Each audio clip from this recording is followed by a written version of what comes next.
No sitting U.S. president has ever met with a leader of North Korea, but that could change completely just months from now, and that's our first story on CNN 10. After World War II, Korea got its independence from Japan and split in half. A democratic-style government formed in South Korea, a communist-style government formed in North Korea, and that's where they are today, despite the war that followed North Korea's invasion of the South in 1950. The U.S. supported South Korea in that war, and the two countries are still close allies. North Korea's been their common rival. But this year, there have been a series of events that appear to have moved the Koreas toward a friendlier relationship. And though the leaders of North Korea and the U.S. were exchanging threats and insults last year, they're now planning to hold a face-to-face meeting. That was announced on Thursday night.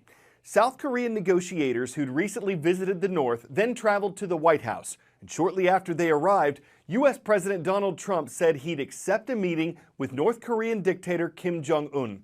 President Trump has credited America's sanctions, its penalties on North Korea, with helping bring them to this point.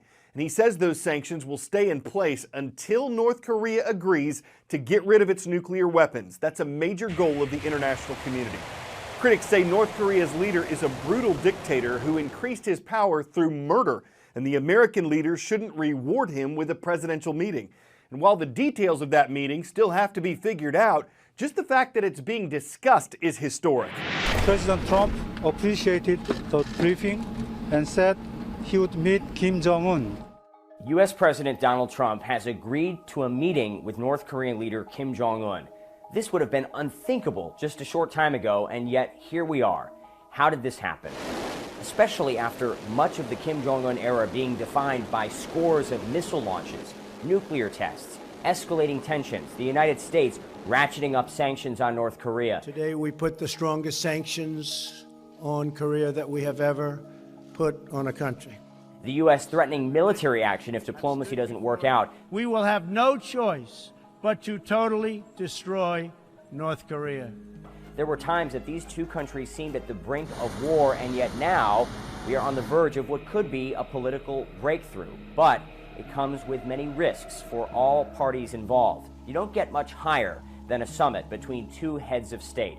Normally these things take months, if not years of preparation, if they even happen at all. Previous U.S. presidents had been asked by the North Koreans for meetings. This is something that North Korea's founder Kim Il-sung wanted.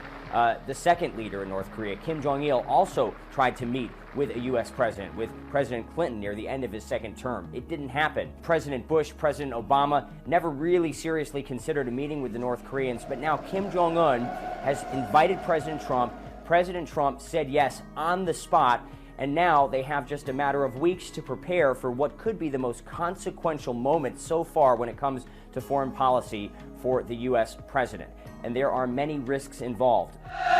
What if this doesn't work out? What if they don't hit it off?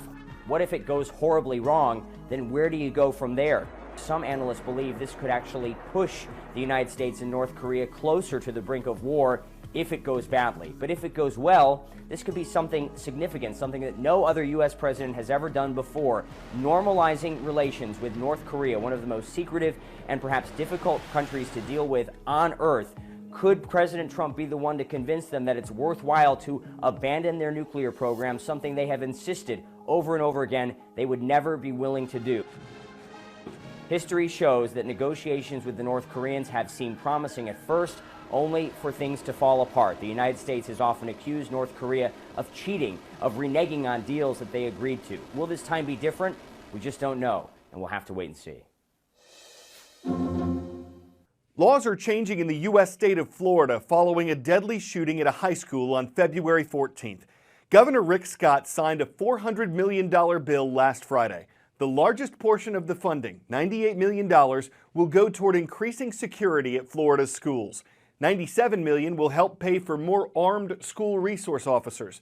$69 million has been set aside for mental health assistance in schools. That can include screening people for mental health issues and treating them.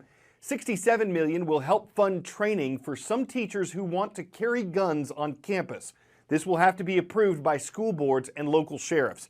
And more than $25 million will pay for replacing a building where the shooting happened.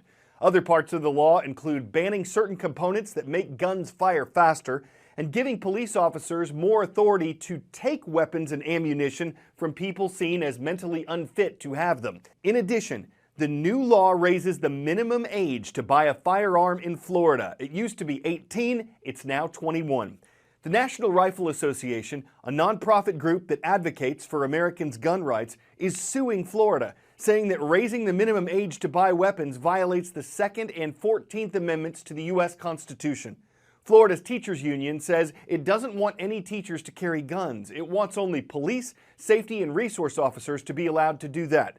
Florida's governor says counties that opt out of arming teachers can use the money to hire more school officers. The parent of a school shooting victim called the new law the beginning of efforts to prevent future acts of school violence and said more states should follow Florida's lead. CNN's 2017 Hero of the Year, Amy Wright, received the award for her work to help people with disabilities. Except for 2 managers, everyone at the first coffee shop she opened in Wilmington, North Carolina, has an intellectual or developmental disability like Down syndrome, cerebral palsy, or autism. An inspiring follow-up to Wright's story is what's next today on CNN 10. Last December, 10 incredible people were honored for their work helping others at CNN Heroes and All-Star Tribute. Amy Wright was recognized for her innovative nonprofit coffee shop that employs people with intellectual and developmental disabilities. And at the end of the night, the 2017 CNN Hero of the Year is Amy Wright. Oh my gosh, I cannot believe this is happening. In the midst of it all, she had a special message for her 2 youngest children, both of whom have Down syndrome and are the inspiration for her work. I want you to know, because I know you're watching at home tonight, Biddy and Bo, that I would not change you for the world, but I will change the world for you. 2 months later, Amy was ready to open a second coffee shop, this one in Charleston, South Carolina, finding special ways to tell each new staff member that they'd gotten the job. I want to welcome you to the Biddy and Bo's Coffee family. We have your apron for you. You have the job. Oh my God!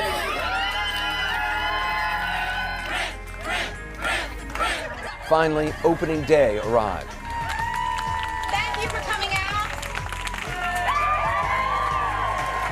As customers poured in, some staffers got emotional. You excited?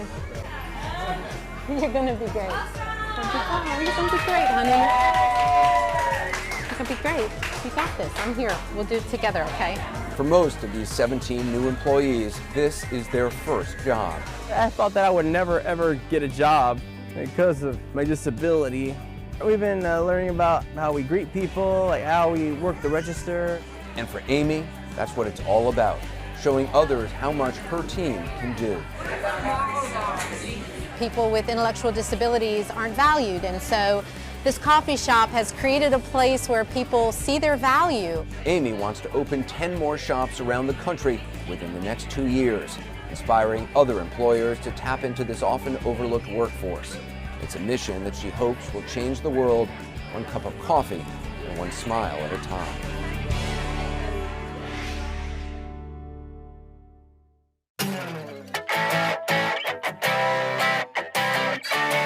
Six Flags Fiesta in Texas is opening what it calls the world's first single-rail roller coaster. You'll notice that riders are seated single file on the Wonder Woman Golden Lasso, but one unique feature it has is that it rises, drops, twists, and turns on a single rail measuring about 15.5 inches wide. This is supposed to give the steel coaster a smoother ride and give riders a better view of the space around them. If you have a whole lot of fear of heights and speed, then you may want to already miss this ride. You may want to anti B somewhere else. But if you wouldn't pass it up for Diane anything else in the world, you just may find this coaster the chief among all. That's about all the Wonder Woman puns we could lasso. I'm Cral Azuz for CNN 10.